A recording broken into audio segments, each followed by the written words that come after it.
വീട്ടുകാർ ആസിഡ് ഒഴിച്ച് കണ്ണിന്റെ കാഴ്ച നഷ്ടപ്പെടുത്തിയതായി പരാതി. തിരുവനന്തപുരം വലിയതുറ സ്വദേശി എസ് ബൈജുവിനെ ആസിഡ് ഒഴിച്ച ശേഷം ഭാര്യ വീട്ടുകാർ 3 ദിവസം പൂട്ടിയിട്ടുവെന്ന് പാറശാല പോലീസിന് ലഭിച്ച പരാതിയിൽ പറയുന്നു.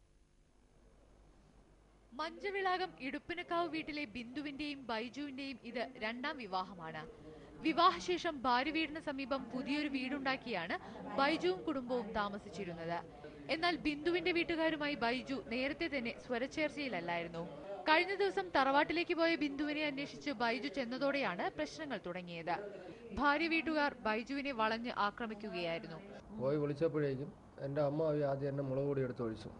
അപ്പോൾ ഞാൻ പിന്നെ എൻ്റെ വൈഫിനെ കൊണ്ടേ പോകുള്ളൂ എന്ന് പറഞ്ഞു. അപ്പോൾ അവർ പറഞ്ഞു നിൻ്റെ കൂടെ വരണില്ല എന്ന് പറഞ്ഞു.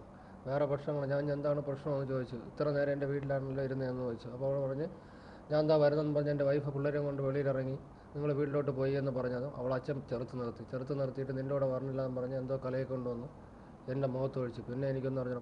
ആസിഡ് ഒഴിച്ച ശേഷം 3 ദിവസം മുറിയിൽ പൂട്ടിയിട്ടു. പിന്നെ മരിച്ചു പോകുമെന്ന് പേടിച്ച് ഭാര്യ വീട്ടുകാർ തന്നെയാണ് ആശുപത്രിയിൽ എത്തിച്ചത്. പുനർവിവാഹത്തോടെ ബിന്ദുവിന്റെ സ്വത്തിന് മറ്റൊരു അവകാശി കൂടി ഉണ്ടായതാണ് വൈരാഗ്യത്തിനിടയാക്കിയതെന്ന് ബൈജു പറയുന്നു. എന്നാൽ ബൈജുവിന്റെ മദ്യപാനം മൂലം പൊറുതിമുട്ടി കഴിയുകയായിരുന്നുവെന്നാണ് ഭാര്യയും വീട്ടുകാരും പാറശാല പോലീസിൽ മൊഴി നൽകിയത്. പോലീസ് കേസെടുത്തിട്ടുണ്ട്.